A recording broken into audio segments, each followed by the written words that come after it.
You're listening to the Pace Radio Network here at paceradio.net. The views expressed by the individuals during this broadcast are their own opinions, and they may not be the same as those of their group or other organizations they may be involved with. Oh yeah, baby, that's lovely.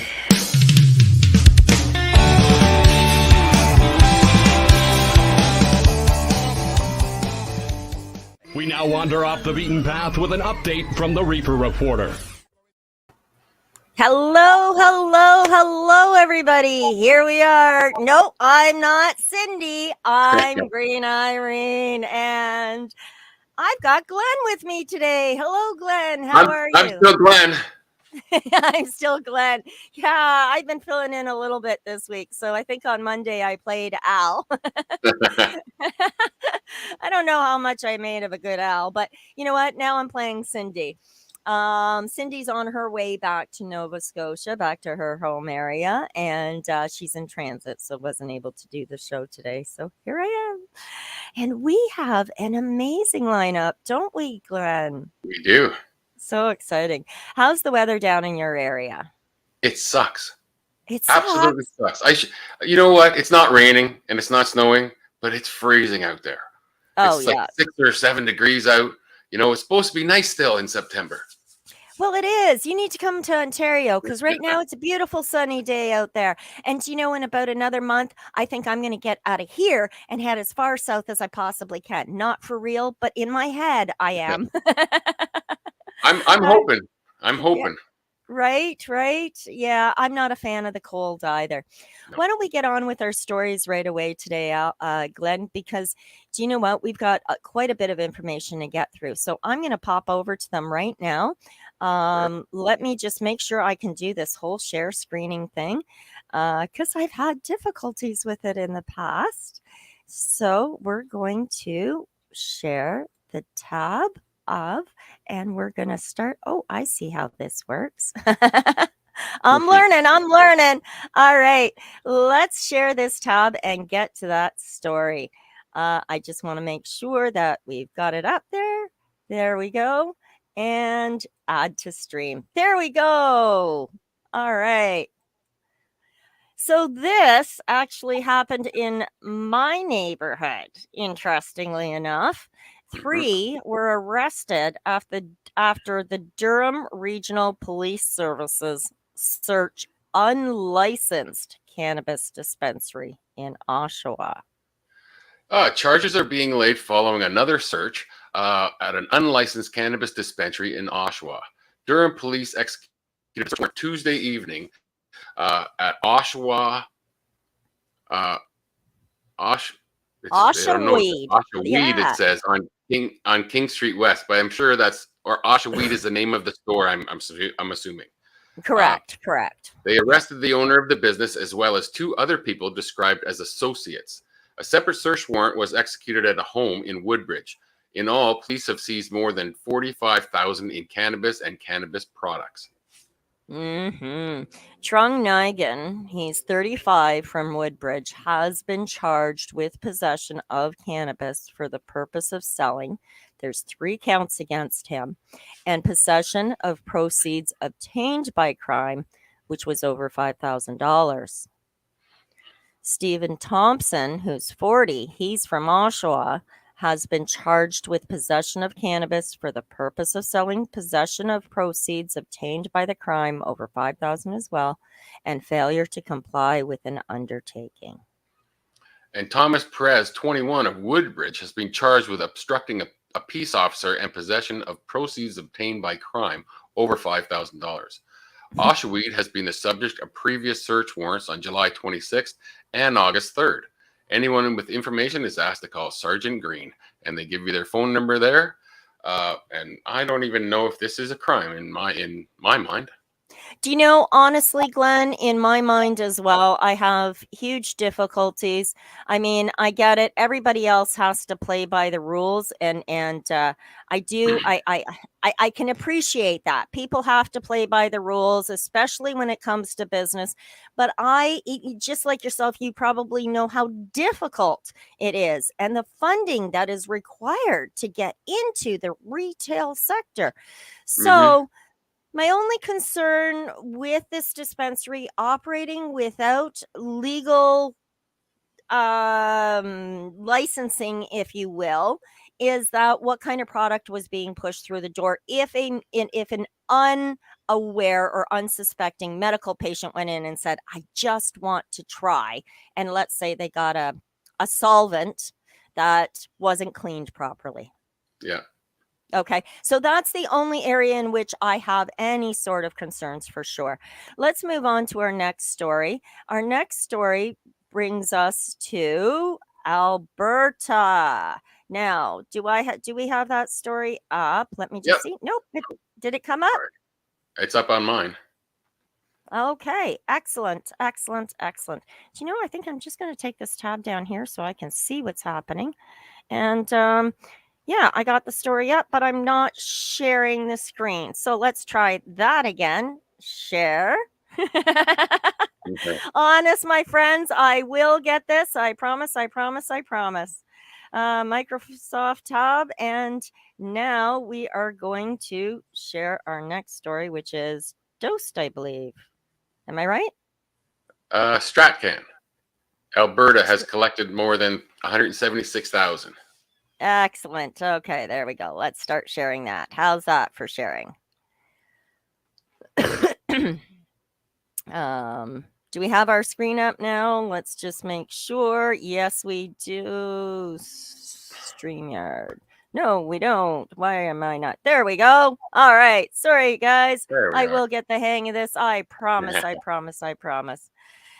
In time. Okay, so StratCan, yes.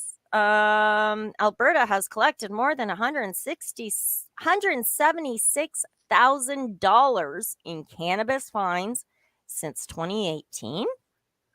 Yeah, 176,000 in fines from cannabis retailers and producers doing business in the province since the beginning of legalization.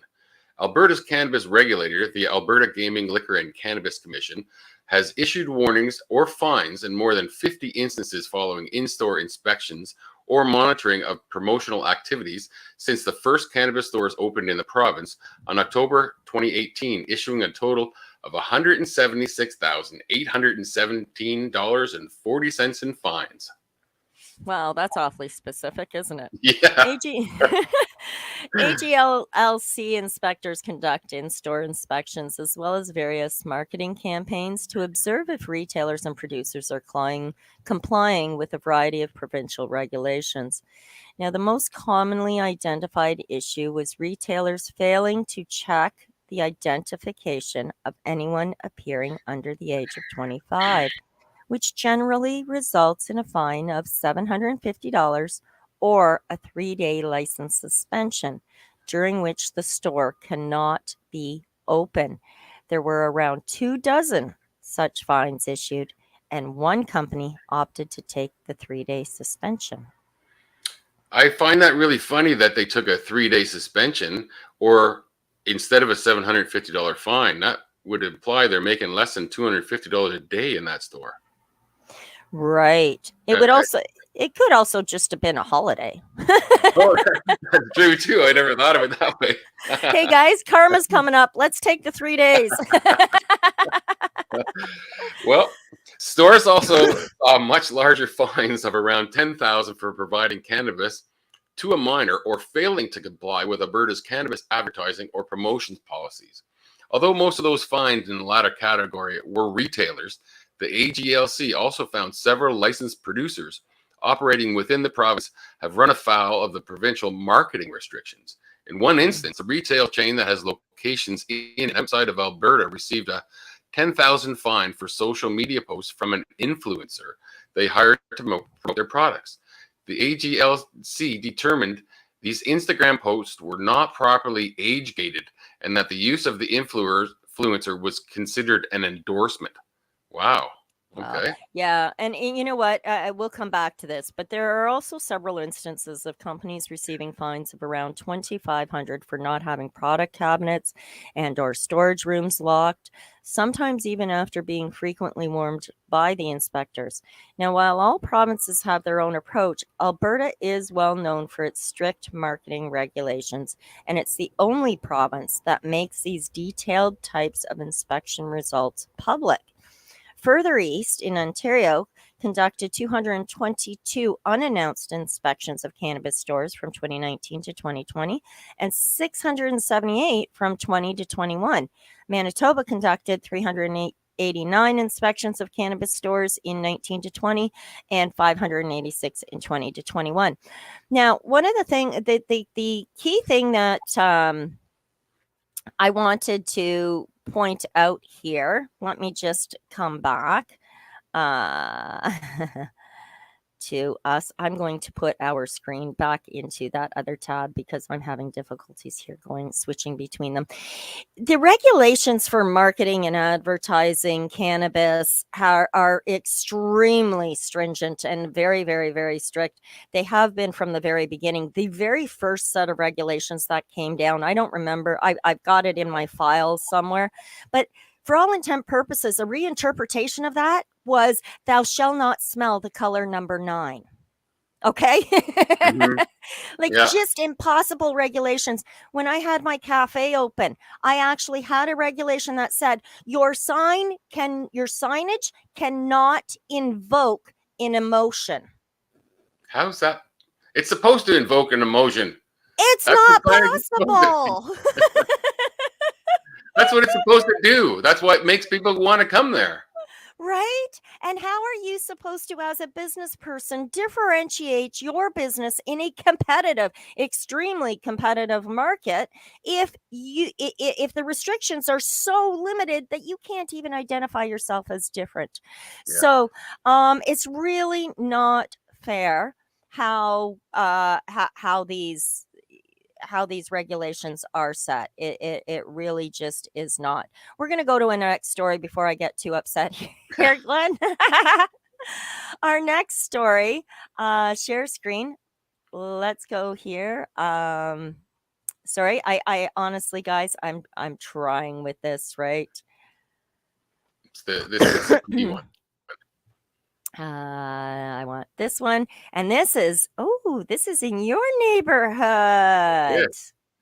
It is. Cannabis New Brunswick plans 10 privately run stores aimed at reducing the black market. Locations in smaller communities across the province pre-selected by a Crown corporation. Cannabis New Brunswick has selected 10 communities across the province where it wants privately run cannabis stores to cut back on black market cannabis sales. But the Crown Corporation's president and CEO told MLAs during a committee meeting Wednesday that it will likely be difficult for those already selling other types of items to add cannabis to their stores. It's going to be very difficult for an existing retailer with other products that they're selling to just integrate cannabis into that, Laurie Strickles said during a public accounts meeting in Fredericton. Right. If you have other people coming into your store to buy chips or pop or something else, that product is all going to have to be somewhere separate. She said cannabis products would have to be kept out of sight for customers and can't be advertised.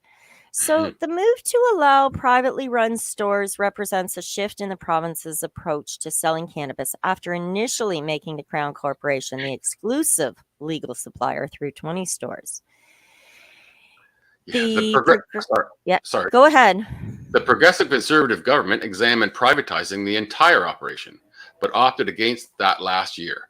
It then introduced legislation allowing some privately run stores. Cannabis New Brunswick has issued requests for proposals for stores in Blackville, Bouctouche,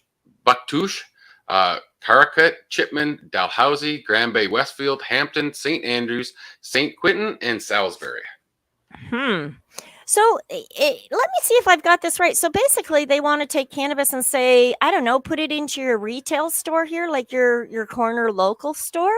It sounds to me like they're trying not to do that, but they're going Okay. to have problems in some of these small towns having someone with a dedicated cannabis store. If you only have 100 people in your town or 200 people in your town, there might only be 20 people who actually consume cannabis. So Right. it's not enough for a store to operate by itself. So I think by trying to place it in little tiny towns, they're going to Mhm. have some give and take on what they can sell and what they can't. Right. And then I can Okay. see everybody else complaining that they can't sell chips and pop to go along with the cannabis. Yeah. Okay. Yeah, I can. That's gonna be interesting for them. We're Yeah. gonna have to keep an eye on those stores for sure, I think. Yeah. Okay, why don't we go up to our next story? We're getting through these stories pretty good today. Did that pop up on our screen? Add to screen. There we go. And we're gonna go to this one. Here we go. We're not sharing this one anymore. Stop sharing this one. We want to share this one. Is it showed up? No, it didn't. I've really got to spend some time with Al to get this proper. I apologize to everybody out there watching. Just when I think I got it straightened out, it turns out I don't. All right, here we go. Dosed 2 screening sells out at Vancouver's Rio Theatre. Isn't this interesting? A new film lit up the screen at Rio Theatre on Monday night, helping to propel the psychedelic renaissance through the power of documentary filmmaking. Dose 2, The Trip of a Lifetime, has now made another appearance in Vancouver following a previous screening at Vogue Theatre in August. Doors open at 5 p.m. prior to the 6:30 screening, and guests had the opportunity to mingle with various members of the psychedelic community, including the team from Numbness Wellness Inc., and representatives from the Vancouver Psychedelic Society and Medicinal Mushroom Dispensary. Well, the documentary film tells the story of Lori, a terminally ill cancer patient and mother of 4 in her early 50s who has been granted legal access to psilocybin mushrooms through the Special Access Program from Health Canada to help alleviate her end-of-life anxiety. Following an immensely powerful initial experience with magic mushrooms, Lori embarks on an incredible journey of self-discovery and healing, eventually harnessing the power of cannabis oil as well. Renowned psychedelic community figures featured in the film include Dr. Gabor Mate, a prominent addiction specialist and author, Benjamin Lightburn, CEO of Filament Health Corp, Dana Larson, and everybody knows who he is, the Medical Mushroom Dispensary, and Paul Stamets, a world-renowned mycologist and psychedelic researcher. Through the use of medicines once considered to be unconventional, Lori is currently fighting a winning battle with cancer and was in attendance for the Q&A following the film. I'm glad they said winning battle. That's right. That's so true because, yes, she is winning the battle. This has been a really hard journey, she says, but there's a richness to life that wasn't there before. So when asked by someone in the audience if she planned on doing psilocybin again, Lori responded by saying, actually, I'm doing it again in a few weeks. Lori's husband, Glenn, was asked if he had taken the mushroom trip, and he said, yes, I have, and it's the most profound thing I've ever experienced and one of the hardest things I've ever done. So we'll scooch through to the very end because this is a very interesting story if you want to read it. But you get the journey that you need, not the journey that you want. So this was kind of a little bit of a mushy moment combined with cannabis, but just seeing how the two really work together, right, Glenn? And City would love that story. I think she really would. I unfortunately don't know enough about the psychedelics, and I'm just starting to learn. So I'm looking very forward to one of our new shows coming up at the end of this month that'll be starting, and really getting some information about this stuff because I myself have absolutely no experience.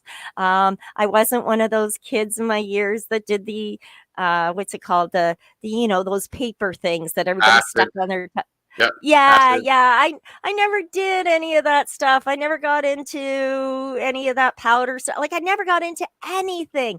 Even cannabis, I was terrified of until I was very, very ill in a wheelchair and a hospital bed before I finally accepted that to try cannabis. Now, here I am 10 years later, pharmaceutical free, strictly cannabis. But I am looking at introducing mushrooms or psilocybin into my regimen.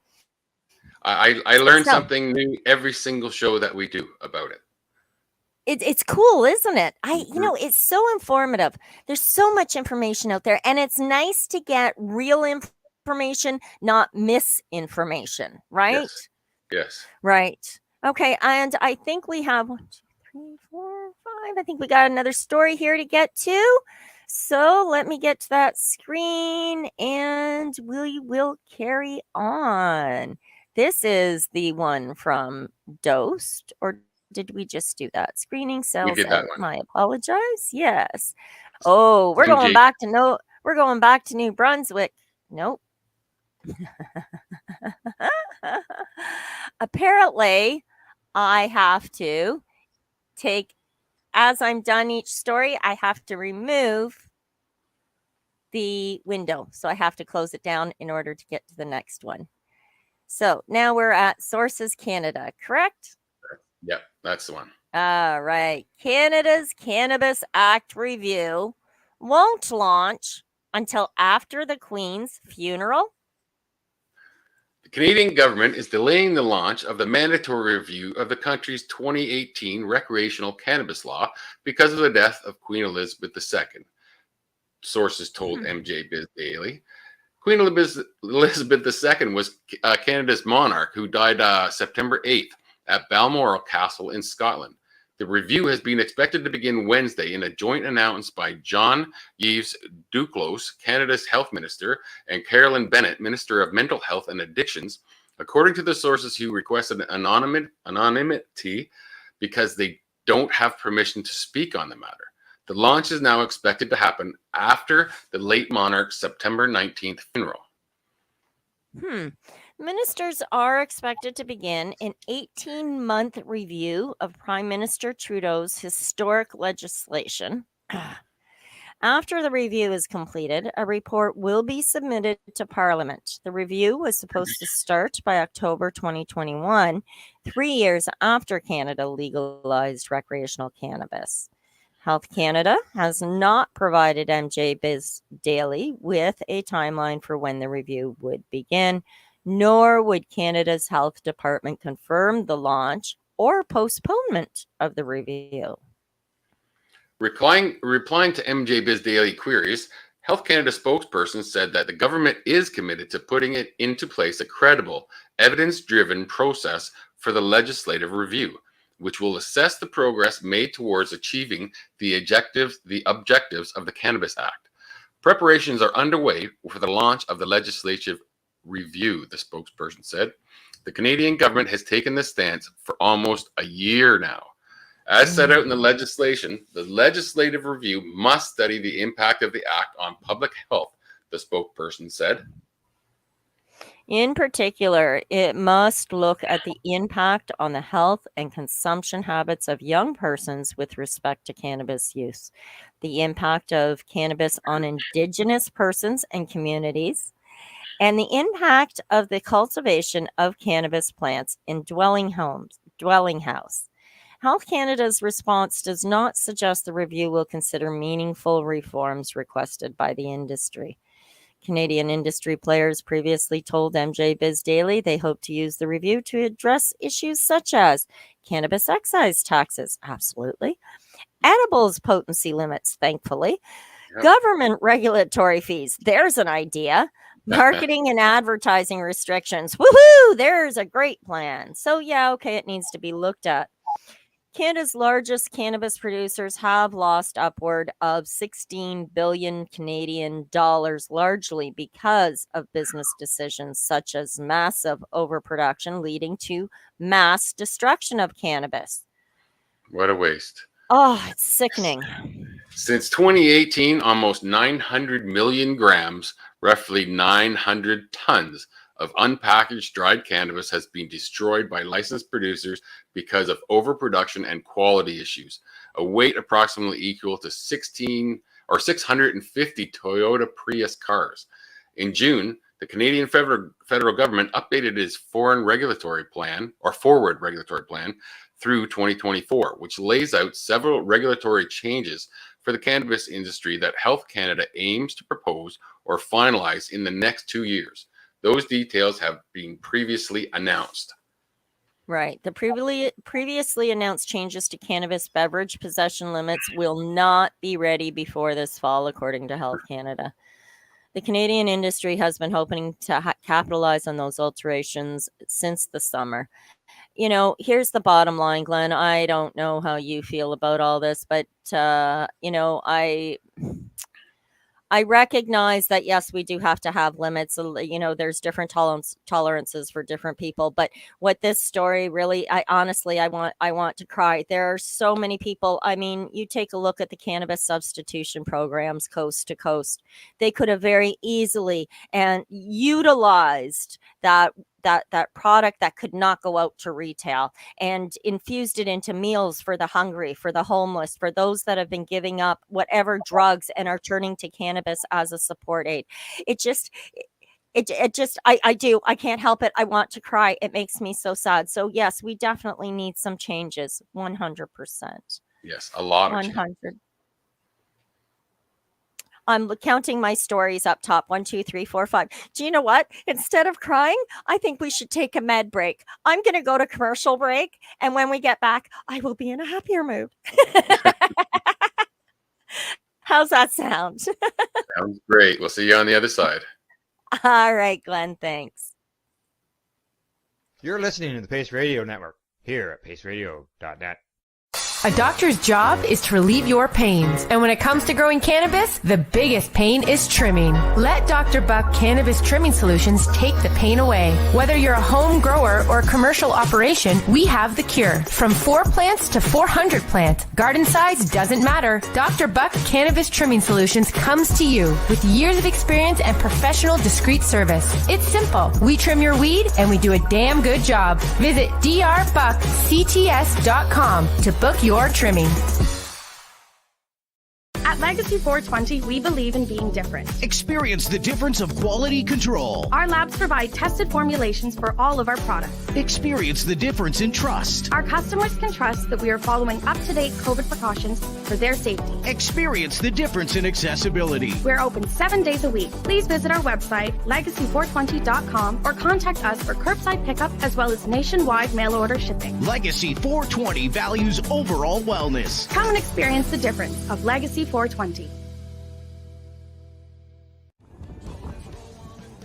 Hi folks, Scott from stfattiesday.com here, and we're absolutely stoked to tell you about our brand new program called Pass the Peace Pipe and our partnership with Legacy 420 out of Tyendinaga. We are absolutely proud to be partners with these people. They are an amazing group that have helped so many people with their amazing cannabis medicinal products. And we are working together to gather funds to build the first ever Indigenous specific opioid addiction center here in the Bay of Quinte area on Tyendinagan land. So we need your help. We need you to repost this video and go to our GoFundMe campaign, because on this October 17th, St. Fatty's Day, we are going to be starting the campaign where we pass the peace pipe from one side of the country to another to unite our country, to gather awareness, but most importantly funds to build opioid addiction centers across the nation, one build at a time.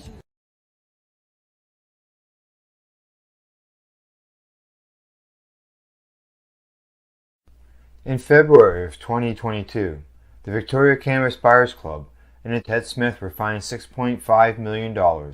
This for helping 8,500 patients with access to medical cannabis. In our interview with Ted, he spoke to us about how people can donate to help in an upcoming court challenge. And here is part of that interview. From what I've seen lately, I believe that you've got something that you're trying to do as far as fundraising to deal with this next court challenge. For now, people can write checks directly to Jack Lloyd Law Corporation, or send e-transfers to save the VCBC at gmail.com. I guess those are the two easiest ways for people to help right now. Growing your own cannabis is easier than you think. Whether you're growing for recreational or medical purposes, BMA Hydroponics has everything you need to succeed. From the standard 4-plant recreational systems to the latest cutting-edge hydroponic equipment, BMA can customize your package and do it at discount prices. Visit BMA Hydroponics at 404 Maitland Drive in Belleville and ask us for a free estimate. Or call 613-967-9888 and we will give you an estimate over the phone. The only way to go.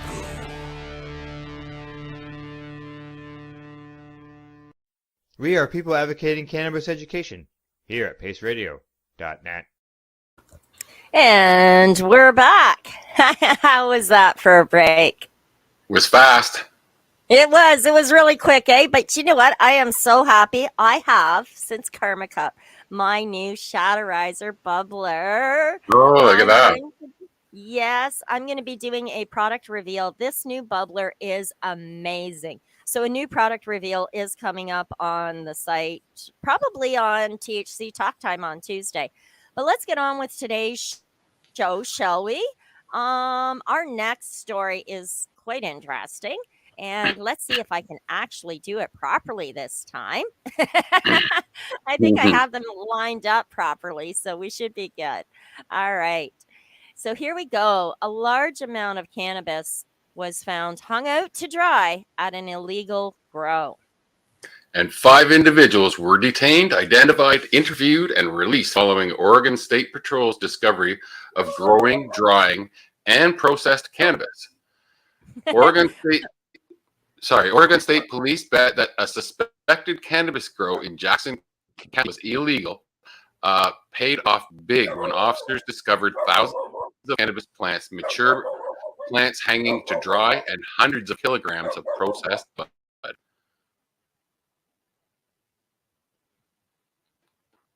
Did I lose you, Irene? In all, a search warrant executed September 8th revealed 3,162 illegal marijuana plants in several greenhouses, hundreds of kilograms of recently harvested cannabis left out to dry, and hundreds of kilograms of processed cannabis packaged for transport, according to the OSP's Southwest Region Drug Enforcement Section. And I have returned. My deepest apologies. Puppy was acting up there. Wookie was getting all excited. So all illegal cannabis has been destroyed. Again, look at this. Why is this being destroyed? This is so sad. There's so many uses for it for so many people. But you know what? The state allows adults to grow 4 plants in a household for personal use.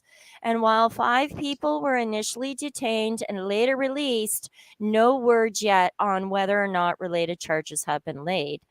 The property owner was not so fortunate. After officials with Jackson County Code Enforcement attended the scene, the owner, who did not live on the property, was issued citations totaling $56,350 in penalties. I'd love to see the end of this case.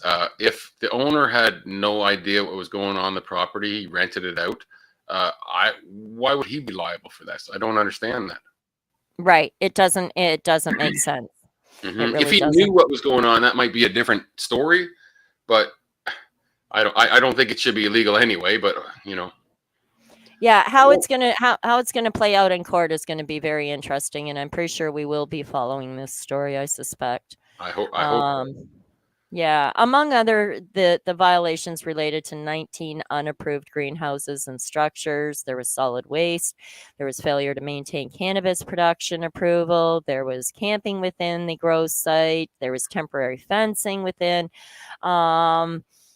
You know, the OSP investigation is continuing. And while medicinal and recreational cannabis are legal in Oregon, commercial grows must be licensed with the Gleam law reporting. A producer license allows the holder to grow and cultivate cannabis, which can then be sold to a retailer or a processor.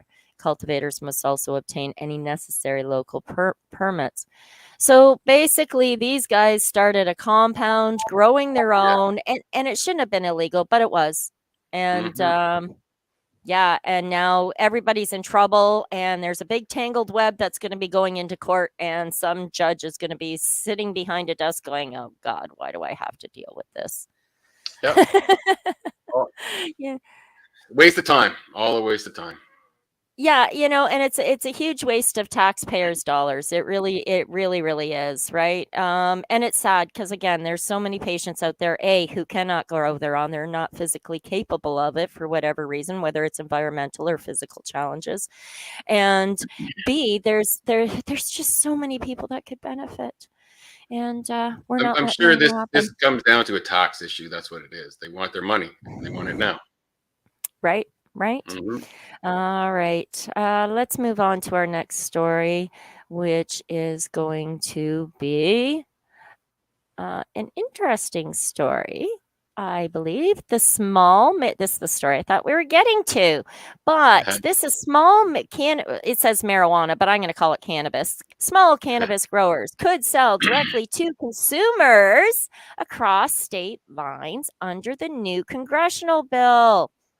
And then the federal bill comes across and says, no, you can't. Right. A pair of congressmen filed a bill on Wednesday that's intended to help small cannabis growers compete against large corporations when cannabis is federally legalized. When it's legalized, okay. Proposing to give them the ability to ship and sell products directly to consumers within and across state lines. Representative Jared Huffman, who's a Democrat from California, is leading the legislation titled the Small and Homestead Independent Producers, which is the SHIP Act, alongside Representative Earl Blumhauer, who's a Democrat from Oregon. As Congress continues to work toward ending cannabis prohibition, there have been numerous concerns that smaller businesses will struggle to compete against the handful of multi-state operators that have the resources and infrastructure to quickly expand, threatening to further consolidate the market when federal floodgates finally open. This is true. Yeah. The SHIP Act is designed to minimize that risk and maximize opportunities for the smaller farmers and producers. It is a daunting business environment that they're facing. Markets are consolidating, Huffman told Marijuana Moment in a phone interview ahead of the bill's introduction. The huge multinational corporations are certainly going to do very well, but we want to make sure that the smaller operations have a chance to compete and succeed. Direct-to-consumer models have historically benefited small farmers in traditional agriculture markets, allowing them to bring their products to market without even going through third-party distributors or retailers that would require additional spending. The SHIP Act would extend that marketing opportunity to the cannabis sector, but only after cannabis is federally descheduled. Huffman said that getting a policy ready for that inevitability is an important step to provide some regulatory certainty and assurances for folks that want to be able to do business out of state. Right. The text of the legislation states that a small cultivator of cannabis and a small manufacturer of cannabis product may ship and sell cannabis or cannabis products to an individual located in that state or another state in which possession of cannabis or cannabis products is lawful by that individual, using the Postal Service or any private or commercial interstate carrier. Small cultivators are defined as those who grow up 1 acre of mature flowering cannabis canopy for outdoor cultivation, up to 22,000 square feet of cannabis canopy using greenhouses, or up to 5,000 square feet for indoor cultivation. For manufacturers, they would meet the definition of a small operation if they produce a manufactured cannabis product, including a salve, tincture, edible, or concentrate, with a gross annual revenue of less than $5 million, inclusive of all cannabis product manufactured by that person. Cool. So if you're doing less than $5 million, you're considered a small-time guy. Yeah, that's wow. I must be really teeny weeny. We're minuscule. We are. Okay, you know what? That's great. Huffman, who represents a large swath of California long associated with the cannabis trade extending from San Francisco to Humboldt County, said that the definitions were developed with the input of small marijuana or cannabis producers. He says, I don't think you're going to see a lot of the mega farms in my district when cannabis is federally legalized, the congressman said. You're going to see a lot of mom and pop operations trying to keep the lights on. How cool is that? Yeah. For equity-focused advocates, the bill is being well received as much needed means of giving small cannabis businesses a key tool to maintain their operations and promote economic diversity in a market that has already seen interstate consolidation and large corporate interests establish sound footing and often acquire smaller firms that are unable to compete. Shailene Title, the co-founder and of the Parabola Center and a former Massachusetts cannabis regulator who has advocated for equity-based solutions in the cannabis industry, said that her organization is proud to endorse the SHIP Act, the first federal cannabis bill we have ever endorsed. Very cool. Yep. At least they're doing something. Exactly. And again, this article goes on a long time. It's a very lengthy article, so I'm going to scooch right down to the bottom. Ross Gordon, who is the policy director of Humboldt County Growers Alliance, said, direct to consumer shipping is the critical tool that enables a diversified market to survive and thrive. Cannabis is no different. The SHIP Act moves the conversation beyond the question of who can get a license to cultivate cannabis and addresses the practical reality of building an equitable and accessible market for small cannabis producers. Do you know so the SHIP Act is actually on this page at Marijuana Moment, and you can take a peek at it. We're definitely not going to go through it today. But it is quite interesting, and it's nice to see them taking such a pragmatic approach. I like that. I love the idea of being able to sell countrywide almost. At least to the states that it's legal in, from one place, ship it directly to a consumer. No middleman, no huge business. I love that idea, and I think that should be a Canadian standard. Absolutely. And, we followed, I can't say we followed the states in every which way, but we've certainly followed some of their procedures because they kind of led the way. They plowed the fields, right? In California. So yeah, it is. It's nice to see that starting to happen. And once that federal decriminalization comes down the pipeline stateside, we may even be able to transport back and forth between states and Canada in time. I think it's going to make a huge difference in the red states where they're trying to hold this legislation back because, it's not moral or it's not right. Things like everybody's going to be a junkie, reefer madness kind of things you still hear in the southern states. If they change the federal law, they remove it from Schedule 1, it will force those states to legalize it for recreational use just because of money. Right. And I don't care how it gets legalized as long as it does get legalized. So I think that's where it's going. Absolutely. I agree 100%. And you know what? Cannabis sales kind of agree with us too. Let's take a peek at our next story because this is cool and it falls right in line. Let's talk dollars. Am I sharing that screen? Let me just make sure. Add to stream. There we go. Look at me going. All right. By the end of the show, I'll have this down pat. Global cannabis sales to reach $57 billion by 2026. And global cannabis sales will grow from 30 billion last year to 57 billion in 2026. That's in 4 years.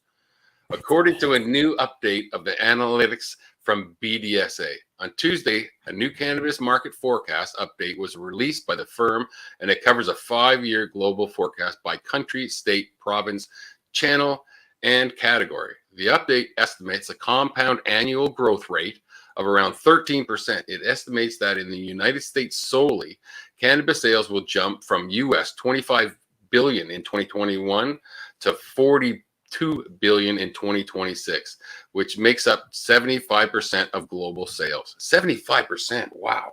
Wow, that's insane, isn't it? Well, despite inflation and concerns about a recession, the firm says that legal cannabis market in the U.S. will thrive and reach $27 billion by the end of the year. This is a 7% jump from the last year's sales. The hockey stick trend of sales growth seen in the early years of legal cannabis has passed, and economic and regulatory headwinds are exerting pressure on the legal cannabis markets. Still, our updated forecast predicts that steady gains in developing U.S. markets will continue to drive single-digit annual growth in total U.S. legal sales in 2022, with continued growth prospects out to 2026. And the new markets will drive cannabis sales into 2026 as more states legalize its use. While the sales in mature markets have plateaued, new markets such as the one in Illinois saw an increase of 14% of sales this year compared to last year. These new markets will continue to drive sales until 2026 as the number of states with a legal use framework increases. So far this year, New Jersey has legalized adult use sales, with New York expected to be next in line. The launch of both of these markets is expected to contribute around $5 billion to the projected sales in 2026. Wow, eh? The mature legal mature legal cannabis markets in the U.S. saw sales soften in 22, the cannabis market is still forecast to see top-line growth in 22, driven by the strong sales in new and emerging markets such as the populous states of New Jersey and New York, explained Bingham. The U.S. will continue to dominate global sales over the next few years, but we see potential from emerging global markets such as Germany and Mexico. Good. Medical market sales are also changing, and more accessible prices and more variety arises in the adult use market. This trend is already being seen in states that recently passed adult use legislation, such as Arizona. Since then, the firm predicts that Arizona will lose around 30% of medical annual sales compared to last year, and only half of sales seen in 2020, which was the last year of medical-only sales. However, some markets like Colorado saw its medical cannabis sales grow after the launch of its adult use market in 2014. And I would have to disagree with what they're saying here, because I believe that cannabis use is all medical use. Absolutely. Though, one of the things that I have definitely learned dealing with a lot of people with different ailments, although all cannabis use is definitely medical use because it's so good for us, a lot of people that started using cannabis, I have two clients in mind, they use it and they say, you know what, it just helps me chill and blah, blah, blah, blah, blah. And then when they realized that they could taper that cannabis and adjust it, that was actually their medicine. And without it, they were experiencing all these different things.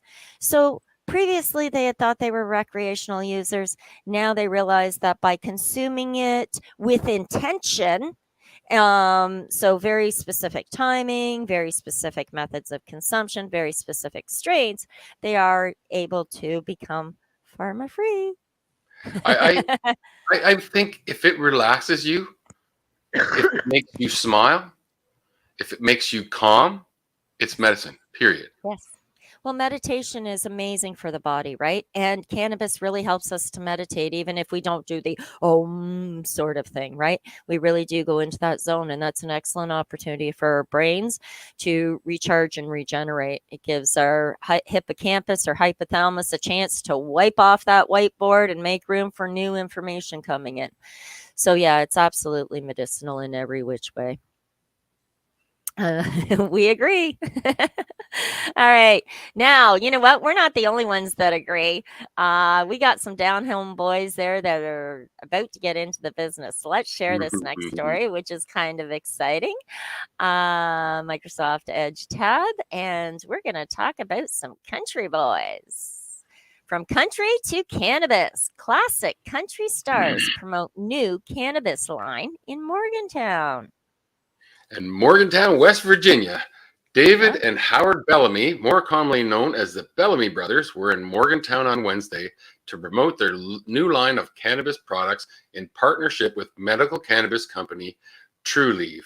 The line, named Old Hippie Stash, after their song Old Hippie, is available at West Virginia Trulieve locations on name OHS. The two strains available are called Big Love and Afterglow. How cool is that? Mm-hmm. So they basically say, you know, we're excited to be here. We're trying to figure out when we were here last. Howard Bellamy said in an interview, I think we were here in the mid or early 80s and did a show on the river here way back when. The pair remarked that Morgantown has changed quite a bit in those 4 years between visits, but the whole world has changed since then as well. The Brothers strain was originally released in Florida during the COVID lockdown in 2020 and saw enough success during that time to bring it to more locations. Having strains of medical marijuana and medical cannabis has been something we wanted to do for a long time. It was just a matter of finding the right situation, David Bellamy said. I think it was a little experimental for everybody, for us and for Trulieve. One thing David found fascinating at the beginning of the product launch was that a lot of the users of their strain were aged 55 and up, saying that it was likely due to the fact that they would be the demographic that would need it the most for helping with things like pain relief. You may also be surprised to learn that the Bellamy brothers are not the first country stars to create their own line of cannabis products. Jimmy Buffett launched his line of medical cannabis in 2019 called Coral Reefer, and Willie Nelson founded his own cannabis company called Willie's Reserve in 2015.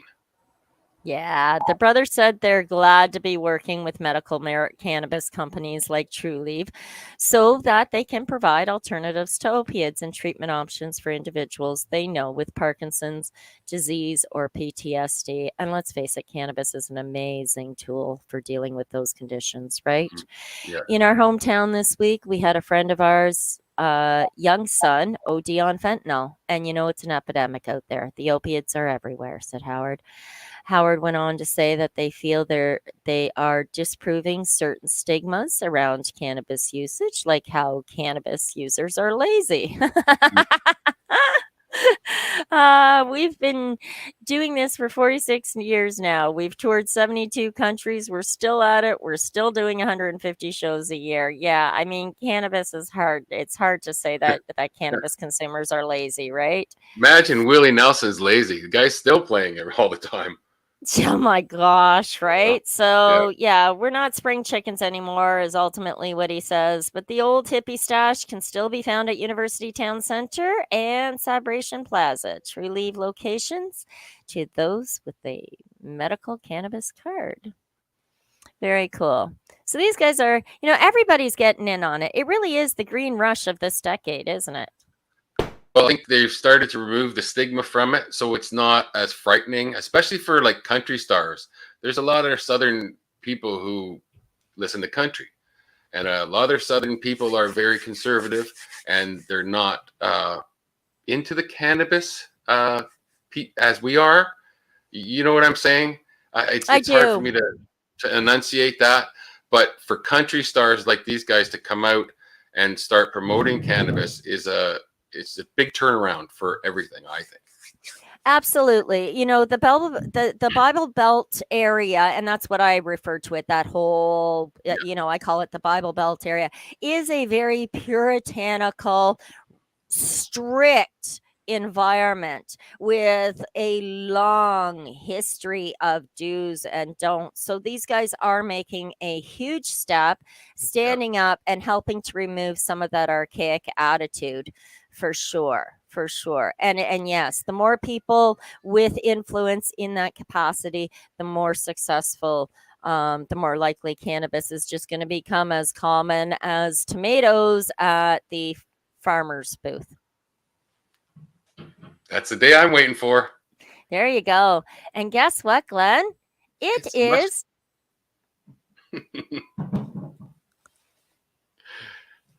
It's time for our mushy moment. Are you ready?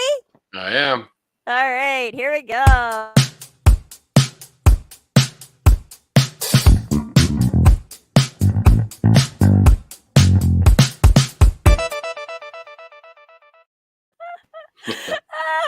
did my little dance because I guess it was Reverend Kelly. I do that every time.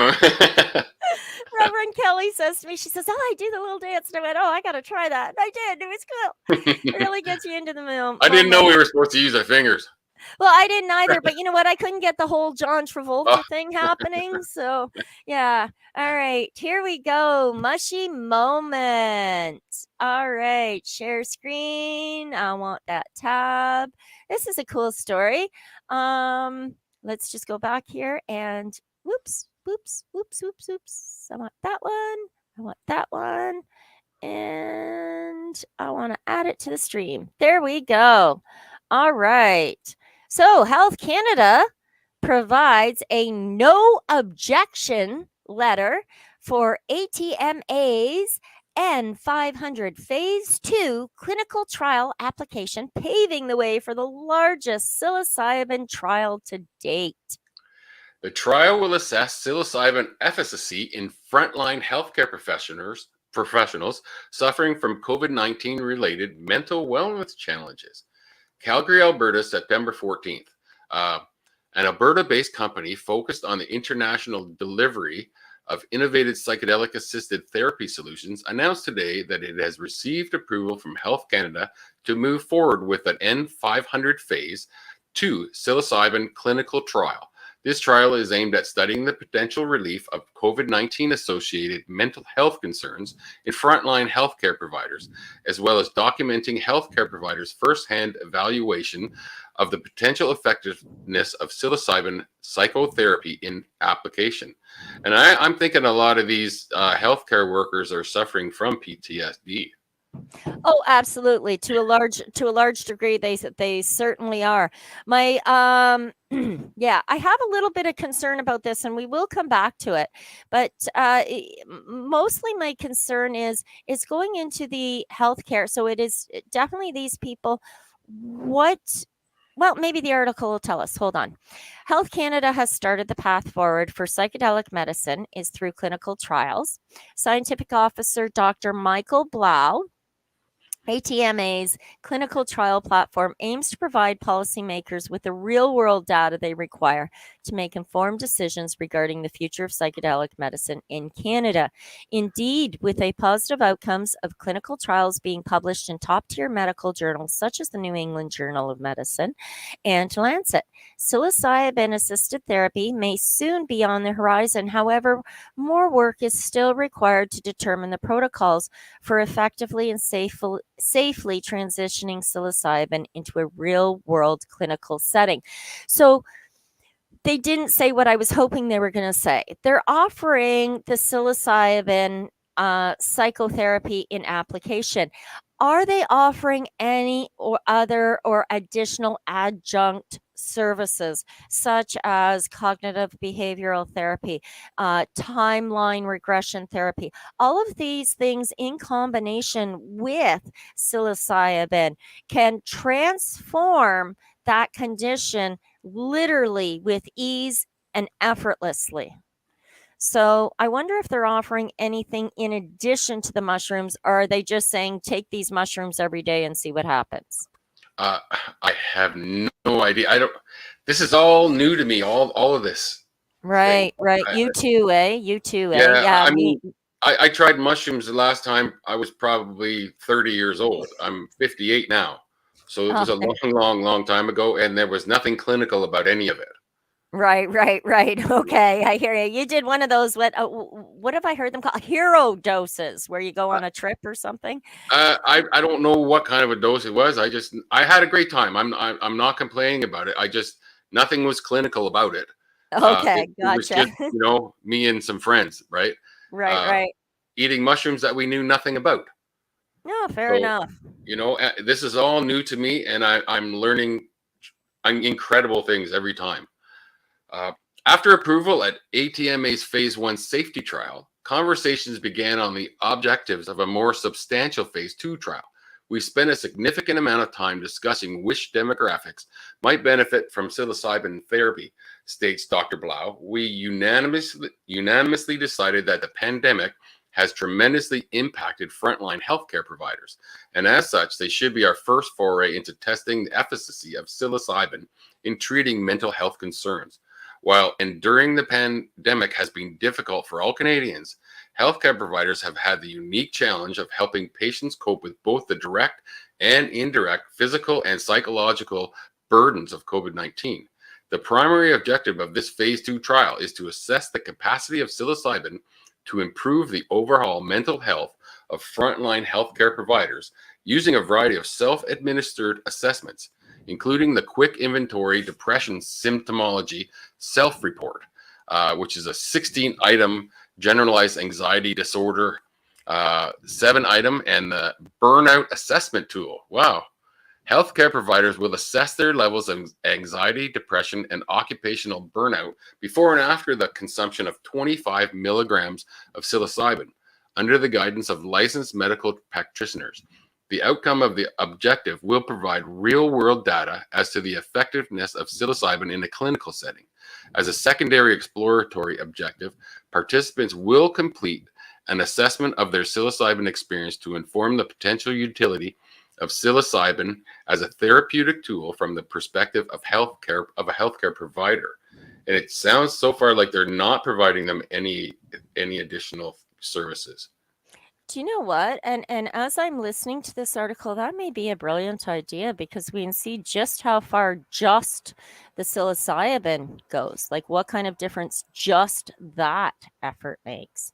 Right. Yeah, okay. And then so let's say that gets them 50% of the way or 75% of the way to get them over the top of dealing with whatever trauma they've experienced or I'm going to call it trauma, because that's basically what it is. It's traumatic. Maybe then, 2 or 3 sessions with a therapist of some sort might be just enough to get them, woohoo, I'm better than I ever was before COVID. I came out empowered, You might be right. I'm just happy that they're starting somewhere, They're right. And I think PTSD is a good place to start. Absolutely. Absolutely. And having it be healthcare providers. I mean, a lot of people find a lot more comfort hearing from their doctor that, yes, I use cannabis or I use psilocybin and it helps me with this. So I'm sure it will help you as well. There's a confidence in the credibility of a healthcare professional, right? Yep. So looking forward, ATMA believes that its clinical studies will demonstrate that psilocybin is safe. Phase 1, which was phase 1, and effective, which is phase 2, in treating various mental health issues, laying the groundwork for future trials. However, it has become clear that treatment must be done under the supervision of trained professionals. Because while transient expected adverse events were observed in our phase 1 trial, including temporary increase in blood pressure, altered psychological states, medical intervention was unnecessary. However, patient observation is certainly required after the consumption of psilocybin, says Dr. Ravender Baines, Chief Medical Officer. Unfortunately, the current structure of the healthcare system would be prohibitive to this endeavor. As we observed, it required 4 to 6 hours for participants to return to their baseline of physiological and psychological states after psilocybin consumption. So they're saying that 25 milligrams the effects last for about 4 to 6 hours, right? Yeah, but is this 25 milligrams of what kind of mushrooms? There's nothing. It's not clinical when you're just saying mushroom, because there's a bunch of different kinds and they're different strengths, just like cannabis. Yeah, I've heard that too. So yeah, how's this all going to work? It's not cost effective or best. So there's still some things. The results of these tests are really going to have to be looked at with a fine-tooth comb, as you say. What mushrooms, what psilocybin are they using? What's the specific strain? Because I mean, let's face it, if you and I were doing a cannabis study and all they were giving us was Charlotte's Web, we'd be be presenting very mild response, positive responses, right? So now give us something like Granddaddy Purple and we'd have an entirely different response. So moving on down this, because we're just about out of time. Oh, we've gone over time. As always, every show. Yeah, we always do. Overall, they say this will lead to increased effectiveness and accessibility of psychedelic-assisted therapies. Beginning with a clear focus on psilocybin-assisted therapy, we will be able to expand to other psychedelics as the regulatory environment also expands.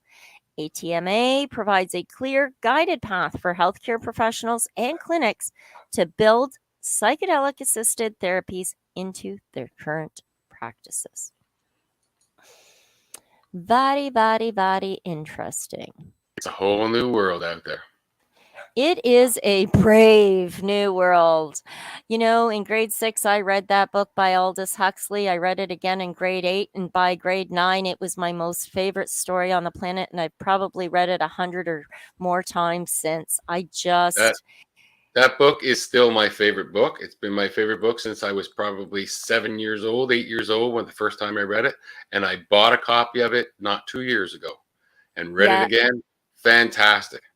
Just an amazing story, eh? And I love doing the comparison between Aldous Huxley's Brave New World and George Orwell's, what was it, 1984? Yes. Did you know that George Orwell was a student of Aldous Huxley? I had no idea. Neither did I. Huxley was a professor. Orwell was one of his students, had read his book, had read his professor's book and went, nah, I see this going a different way, and wrote 1984. They're both cool. Dystopian kind of novels, but they're completely opposites the way they take things. But it's also the government controlling in both novels. And no matter how we look at it, there's still a lot of government control, a lot of regulation here in this industry. And you, me, Al, Cindy, Reverend Kelly, and everyone else here at People Advocating Cannabis Education, we are advocating education. That's the bottom line, right? And it's people, educate yourself. Information is power, and power can work for you or against you. On that note, I think we're pretty much done. Do you have any shout outs today, Glenn? Peace. That's it. Peace. All right. And power to information. Cheers, everyone. Thanks for joining us here on the Pace Radio. Reefer Reporters for September 15th, 2022. I'm Green Irene, and Glenn Prentice, Al, and Cindy will be back next week. Oh yeah, baby, that's lovely. You're listening to the Pace Radio Network here at paceradio.net. The views expressed by the individuals during this broadcast are their own opinions, and they may not be the same as those of their group or other organizations they may be involved with. BMA Hydroponics has everything you need to succeed. Visit our hydroponics superstore at 404 Maitland Drive in Belleville, and we'll show you how to grow your own quality cannabis for pennies per gram. We're open Mondays, Tuesdays, Wednesdays, and Saturdays from 10 a.m. to 5 p.m. and Thursdays and Fridays from 10 a.m. to 7 p.m. Call 613-967-9888. BMA Hydroponics. It's worth the drive. The only way to go. At Legacy 420, we believe in being different. Experience the difference of quality control. Our labs provide tested formulations for all of our products. Experience the difference in trust. Our customers can trust that we are following up-to-date COVID precautions for their safety. Experience the difference in accessibility. We're open 7 days a week. Please visit our website, legacy420.com, or contact us for curbside pickup as well as nationwide mail order shipping. Legacy 420 values overall wellness. Come and experience the difference of Legacy 420. Did you know that the Pace Radio Network isn't just a radio network? That's right, because most, but not all of our programming is now done via video and is then podcasted at paceradio.net. So if you want to watch our programming, you'll find us on the Pace Radio Network's Facebook page, plus the show's own page, and you'll find us live on the network's YouTube channel. And don't forget, you can find it all, video and audio, at paceradio.net. A doctor's job is to relieve your pains. And when it comes to growing cannabis, the biggest pain is trimming. Let Dr. Buck Cannabis Trimming Solutions take the pain away. Whether you're a home grower or commercial operation, we have the cure. From 4 plants to 400 plants, garden size doesn't matter. Dr. Buck Cannabis Trimming Solutions comes to you with years of experience and professional discreet service. It's simple. We trim your weed and we do a damn good job. Visit drbuckcts.com to book your trimming.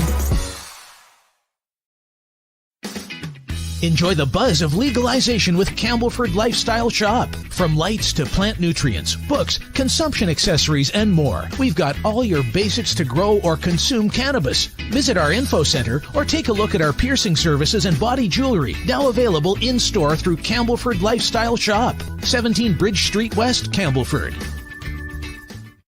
You're listening to the Pace Radio Network here at paceradio.net.